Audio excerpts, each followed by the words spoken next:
Assalamualaikum warahmatullahi wabarakatuh. Sobahul khair, apa kabar teman-teman? Semoga selalu dalam lindungan Allah. Oke, kita mulai berkenalan ini dengan bacaan suratul Fatihah. Ilahatul Mustafa Muhammadin sallallahu alaihi wasallam. Al-Fatihah. Baik, terima kasih. Yang terhormat Bapak Jamalul Akbar LCMA selaku dosen pembimbing tafsir Tarbawi, dan tak lupa teman-teman yang berbahagia. Oke, perkenalkan, nama saya Ursula Tunnifa. Saya perwakilan dari kelompok 4. Di sini saya akan membahas tentang subjek pendidikan. Apa sih subjek pendidikan itu? Tentunya kita tidak asing dengan subjek pendidikan. Nah, di sini ada dua pendapat menurut Sanusi et al. Dan buku Zakia Derajat.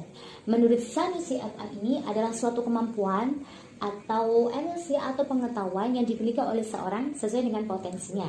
Dan yang kedua yaitu menurut buku Zakia Derajat, ini subjek pendidikan sendiri mempunyai arti seorang pembimbing atau guru yang dapat mengajarkan kita akan ilmu. Nah, subjek pendidikan ini sangat berpengaruh sekali terhadap keberhasilan atau gagalnya suatu pendidikan. Subjek pendidikan ini biasa disebut atau artinya adalah orang atau sekelompok yang bertanggung jawab dalam memberikan pendidikan, sehingga materi yang diajarkan dapat dipahami oleh objek pendidikan itu sendiri. Jadi, kita dapat tarik kesimpulan bahwa subjek pendidikan adalah seseorang atau sesuatu yang telah mengajarkan kita akan ilmu. Seorang ini bukan hanya seorang guru, tapi siapapun dan apapun yang dapat mengajari kita. Oke, lanjut ke yang kedua yaitu tafsir ayat yang menjelaskan tentang subjek pendidikan. Di sini ada tiga, ada surat Ali Imran ayat 18, ada surat An-Nahl ayat 43 sampai 44 dan juga ayat 78. Yang terakhir yaitu surat Al-Kahfi ayat 66. Yang pertama surat Ali Imran ayat 18 yang bunyinya A'udzubillahi minasyaitonirrajim. Bismillahirrahmanirrahim.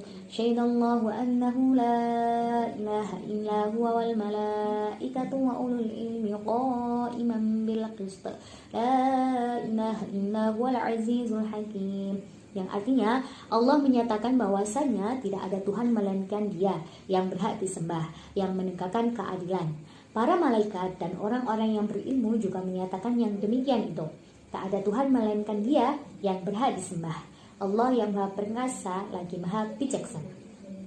Penjelasan tafsir dari surat Ali Imran ayat 18 adalah Allah menjelaskan tentang wahdaniyat Allah dengan menegakkan bukti-bukti kejadian yang berada di bumi atau di cakrawala yang luas ini dalam diri mereka dan menurunkan ayat-ayat tafsir yang mencerminkan hal tersebut. Para malaikat memberitahukan kepada para rasul tentang hal ini, kemudian mereka menyaksikan dengan kesaksian yang diperkuat ilmu baru. Hal ini menurut para nabi lebih kuat dari semua keyakinan. Orang-orang yang berilmu telah memberikan tentang kesaksian ini, menjelaskan dan menyaksikan dengan kesaksian yang disertai dalil dan bukti. Sebab orang yang mengetahui sesuatu tidak membutuhkan hujah lagi untuk mengetahuinya. Nah, di sini ada kata bil qisti atau al qistu. Al qistu sendiri ini mempunyai arti dengan keadilan dalam akidah. Nah, ketauhidan adalah pertengahan antara ingkar dan syirik terhadap Tuhan, berlaku adil dalam ibadah, akhlak dan amal adalah adanya keseimbangan antara kekuatan rohaniah dan jasmaniah. Lalu yang kedua ada wa'ul ilmi. Wa'ul ilmi ini artinya orang yang berilmu. Nah, wa'ul ini di sini ada beberapa pendapat. Menurut tafsir Al-Qurtubi ini wa'ul ini mempunyai arti ulama yang memiliki kedudukan terhormat dan keutamaan. Terus juga menurut tafsir Ibnu Katsir ini ulama yang menempati kedudukan yang agung. Allah mengangkat kedudukan kelompok ulul ilmi ini sejajar dengan para malaikat dalam konteks menegakkan kebenaran dan keadilan. Jadi tafsiran surah Ali Imran ini menyatakan atau mengisyaratkan bahwa seorang pendidik ini harus memiliki kualifikasi atau spesialisasi ilmu agar peserta didik yang juga kaya dengan ilmu pengetahuan. Nah, sebab orang yang tidak memiliki ilmu tidak akan atau tidak mungkin dapat memberikan ilmu kepada orang lain. Nah, jadi Kesimpulan dari tafsir surah Al-Imran ini, seorang pendidik itu harus berilmu terlebih dahulu untuk mengajarkan ilmu kepada peserta didik atau men-share ilmu tersebut kepada peserta didik. Nah, dari peserta didik ini agar mendapat ilmu yang manfaat. Nah, oke, yang kedua yaitu surat An-Nahl ayat 43 sampai 44 dan juga 78. Ini akan dijelaskan oleh teman saya selanjutnya. Langsung saja saya akan melanjutkan materi tentang Quran Surat An-Nahl ayat 43, 44, dan 78. A'udzu billahi minasyaitonir rajim. Bismillahirrahmanirrahim. Wa ma arsalna min qablika illa rijalan nuhiya ilaihim fas'alu ahla dzikri in kuntum la ta'lamun bil bayyinati waz zubur wa anzalna ilaika dzikri litubayyana lin-nasi ma nuzzila ilaihim wa la'allahum yatafakkarun, yang artinya, dan kami tidak mengutus sebelum kamu kecuali orang-orang lelaki yang kami beri wahyu kepada mereka. Maka bertanyalah kepada orang-orang yang mempunyai pengetahuan jika kamu tidak mengetahui keterangan-keterangan atau mukjizat dan kitab-kitab, dan kami turunkan kepadamu Al-Quran agar kamu menerangkan pada umat manusia apa yang telah diturunkan kepada mereka supaya mereka memikirkannya. Selanjutnya adalah penjelasan tafsir dari surat An-Nahl ayat 43, 44, dan 78. Di sini para ulama menjadikan kata ar-rijal itu sebagai ayat yang menyatakan bahwa semua manusia yang diangkat oleh Allah sebagai rasul adalah seorang pria dan tidak ada satupun yang wanita. Memang dari segi bahasa kata ar-rijal artinya lelaki, yaitu bentuk jamak dari kata rojul. Seringkali orang-orang itu memahami kata ar-rijalu ar-rajulu itu adalah laki-laki. Namun demikian dari ayat-ayat Al-Quran yang menegaskan bahwa kata tersebut tidak hanya dipakai untuk jenis kelamin laki-laki, bisa juga untuk menunjuk manusia yang memiliki keistimewaan atau ketokohan atau ciri yang tertentu yang membedakan dari yang lain. Selanjutnya di sini ada kata dari Al-Quran itu ada kata adzikir sama az-zubur. Di sini kata adzikir banyak dipahami oleh ulama dalam arti para pemuka agama Yahudi dan Nasrani, yaitu adalah orang-orang yang dapat memberi informasi tentang kemanusiaan para rasul yang diutus oleh Allah. Mereka wajar ditanyai karena mereka tidak dapat dituduh berpihak pada informasi Al-Quran karena mereka juga termasuk yang tidak mempercayainya. Selanjutnya kata az-zubur. Yang selanjutnya kata az-zubur. Kata az-zubur ini adalah kata dari jamak zubur, yakni artinya tulisan. Yang dimaksud di sini adalah kitab-kitab yang ditulis seperti kitab Taurat, Injil, Zabur, dan Suhuf Ibrahim. Para ulama berpendapat bahwa kitab Zubur itu adalah kitab singkat yang tidak mengandung syariat, tetapi sekedar nasihatnya saja. Jadi kitab Zabur itu hanya kitab singkat saja yang dalamnya. Salah satu nama Al-Quran adalah Adzikir, yang dari segi bahasanya adalah antonim kata lupa. Al-Quran dinamai demikian karena ayat-ayatnya berfungsi mengingatkan manusia apa yang dia berpotensi melupakan kewajibannya. Jadi Al-Quran kan banyak potensi-potensi yang mengingatkan tentang sholat dan lain sebagainya. Dan selanjutnya nilai subjek pendidikan. Nilai subjek pendidikan dari Quran Surat An-Nahl ayat 43-44 ini ada nilai yang terkandung di dalamnya, yaitu bahwa dalam dunia pendidikan kita dituntut untuk berusaha mencari tahu apa yang kita pelajari sehingga kita dapat memahami hal tersebut. Jadi kita harus mengetahui dan mempelajari terus jika kita belum tahu. Dalam surah ini dijelaskan untuk diperintahkannya untuk bertanya kepada orang yang lebih tahu, seperti mahasiswa menanyakan ke dosennya kalau tidak paham, agar kita dapat memahami sebuah ilmu tidak hanya dengan pemahaman sepihak dari kita sendiri. Jadi kita harus meminta pendapat orang lain atau kita menanyakan sesuatu yang belum kita ketahui. Selanjutnya surat Al-Kahfi ayat 66. A'udzu billahi minasyaitonir rajim. Bismillahirrahmanirrahim. Qala lahu Musa hal uttabi'uka ala an tu'allimina mimma ullimta rusyda. Yang artinya Musa berkata kepada Khidir, "Bolehkah aku mengikutimu supaya kamu mengajarkan kepadaku ilmu yang benar di antara ilmu-ilmu yang telah diajarkan kepadamu." Terus selanjutnya ada penjelasan tafsir. Penjelasan tafsir dalam surat Al-Kahfi ayat 66, ini ada pertemuan kedua tokoh, yaitu dan Musa berkata kepada hamba Allah yang memperoleh ilmu khusus, "Bolehkah aku mengikuti semua secara bersungguh-sungguh supaya engkau mengajarkan kepadaku sebagian dari apa, yakni ilmu-ilmu yang telah diajarkan Allah kepadamu untuk menjadi petunjuk bagiku dan untuk menjadikan panutan." Terus di sini ada peristiwa-peristiwa. Beliau menjawab, "Peristiwa-peristiwa yang engkau akan alami bersamaku akan membuatmu tidak sabar." Dan yakni, padahal bagaimana engkau dapat sabar atas sesuatu yang engkau belum jangkau secara menyeluruh hakikat beritanya. Di sini bahwa ucapan Nabi Musa itu sungguh sangat halus. Beliau tidak menuntut untuk diajar, tetapi permintaannya diajukan dalam bentuk pertanyaan. "Bolehkah aku mengikutimu?" Selanjutnya, beliau menamai pengajaran yang diharapkannya itu sebagai ikutan, yakni beliau menjadikan diri beliau sebagai pengikut dan pengajar. Jadi di sini Nabi Musa itu sangat halus sekali. Beliau tidak menuntut untuk mengajar atau diajar. Jadi beliau bertanya, "Bolehkah aku mengikutimu?"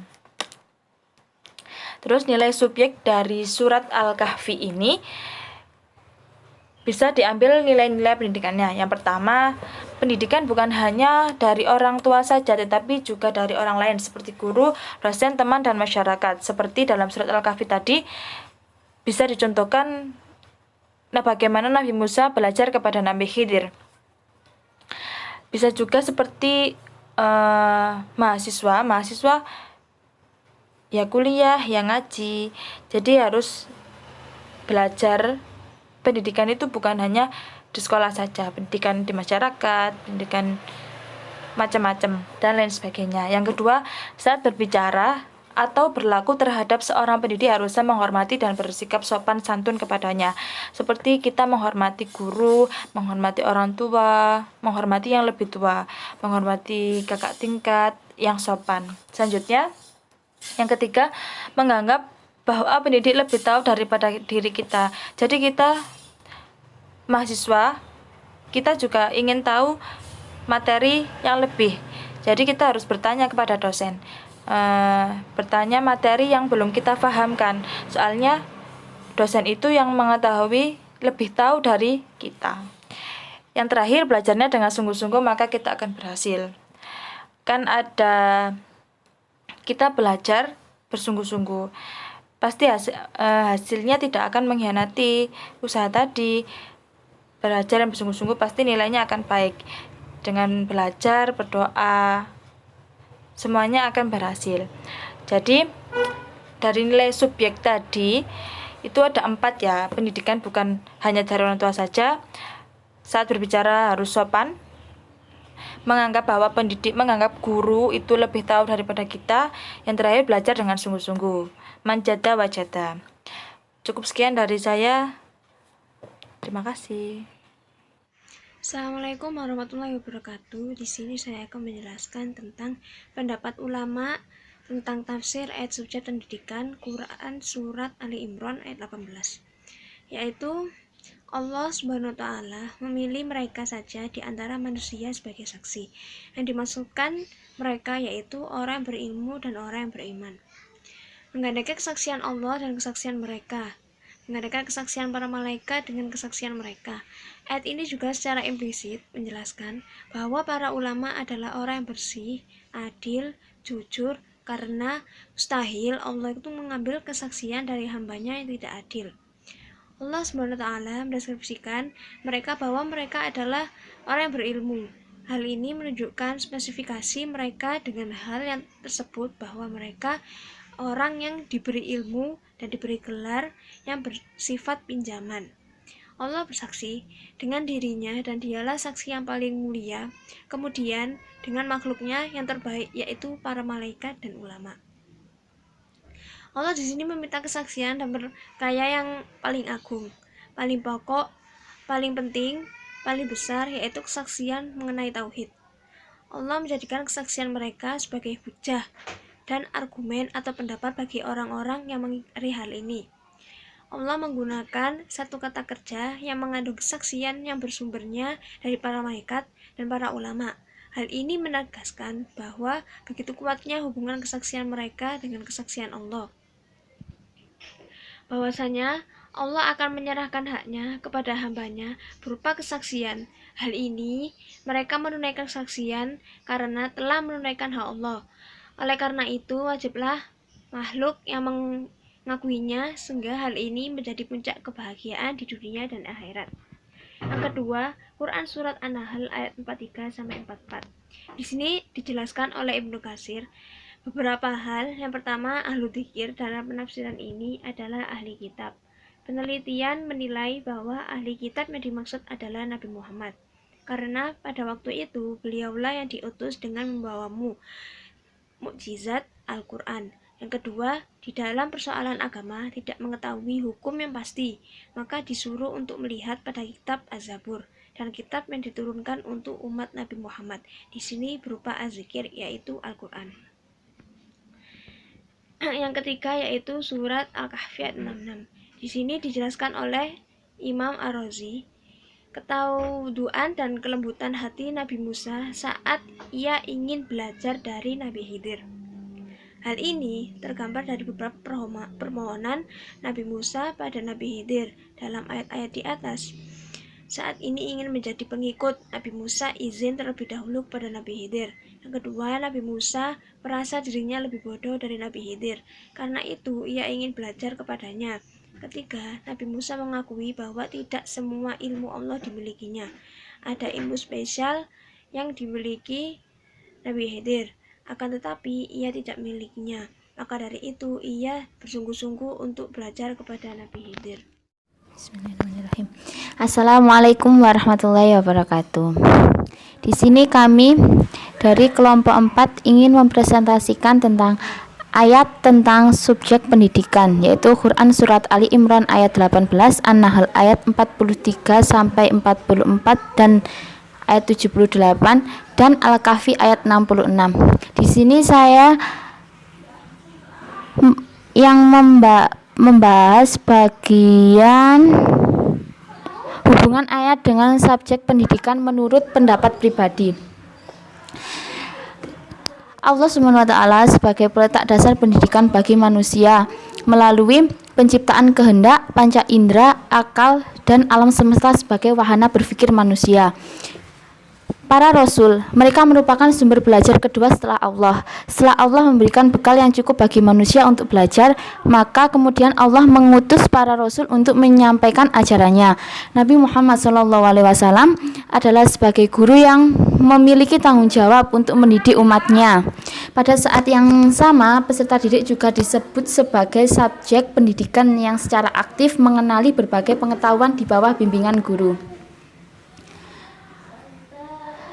Subjek pendidikan ketiga adalah umat manusia itu sendiri. Dalam arti atas petunjuk dari Allah dan Rasulnya, maka hendaknya manusia bisa menemukan sendiri pengetahuan yang dibutuhkan. Dalam lalaran nadom alala bait kedua yang berbunyi dukain wa hirsun wa stibarin wa bulgotin wa irsyadi ustadi wa tuli zamani, yang menjelaskan bahwa syarat mencari ilmu itu ada 6, yaitu cerdas, semangat, sabar, biaya, petunjuk guru, dan waktu yang lama. Lah, dalam nadom tersebut yang perlu digarisbawahi yaitu tentang petunjuk guru. Ayat-ayat tersebut mengisyaratkan bahwa seorang pendidik harus memiliki kualifikasi dan spesialisasi ilmu agar menghasilkan peserta didik yang juga kaya dengan ilmu pengetahuan. Sebab orang yang tidak memiliki ilmu tidak mungkin dapat memberikan ilmu kepada orang lain. Sesuai dengan ungkapan, orang yang tidak mempunyai apa-apa tidak akan bisa memberikan apa-apa. Semisal kita ingin belajar ilmu agama, maka kita berguru pada seorang ulama.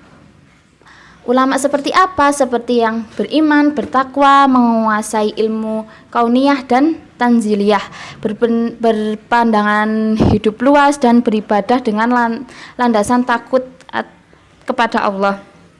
Seorang pendidik berfungsi menjelaskan hukum-hukum yang terkandung dalam Al-Quran yang di dalamnya dibedakan antara halal dan haram, serta agar peserta didik dapat mengambil pelajaran darinya. Fungsi ini menjadi penting dimiliki oleh seorang pendidik karena pada dasarnya manusia terlahir ke dunia dalam keadaan tidak memiliki pengetahuan apapun. Seorang pendidik dituntut untuk mampu mengembangkan potensi yang dianugerahkan Allah kepada peserta didik sebagaimana yang tersirat dalam ayat Surat Al-Nahl ayat 74 yang sebagai berikut, artinya, dan Allah mengeluarkan kamu dari perut ibumu dalam keadaan tidak mengetahui suatu apapun, dan Dia memberi kamu pendengaran, penglihatan, dan hati agar kamu bersyukur. Dan juga ada tadi yang penjelasan tentang surat Al-Kahfi ayat 66 yang artinya, Musa berkata kepada Khidir, bolehkah aku mengikutimu supaya kamu mengajarkan kepadaku ilmu yang benar di antara ilmu-ilmu yang telah diajarkan kepadamu? Keterangan-keterangan ini menunjukkan bahwa interaksi yang terjadi antara guru dan murid harus berlangsung dalam suasana saling menghargai dan menghormati. Sikap ini ditunjukkan oleh Nabi Musa alaihissalam ketika meminta izin ikut belajar kepada Nabi Khidir. Sementara Nabi Khidir mempersilakan Nabi Musa untuk ikut belajar dengannya. Sikap Nabi Musa ini merupakan cerminan kesopanan yang harus dilakukan oleh seorang peserta didik kepada gurunya. Sedangkan sikap Nabi Khidir merupakan cerminan dari kesabaran dan sikap lapang dada dalam memberikan bimbingan dan pengajaran. Dengan demikian, seorang pendidik harus memiliki kompetensi akhlak dan kepribadian yang luhur dalam proses pembelajaran. Di antaranya adalah dengan memiliki sikap sabar dalam menghadapi perilaku peserta didiknya. Jika sikap seperti itu tidak dapat diterapkan dalam proses pembelajaran, maka akan tercipta suasana yang kondusif serta upaya memperoleh hasil belajar yang berkualitas baik. Lanjut slide berikutnya.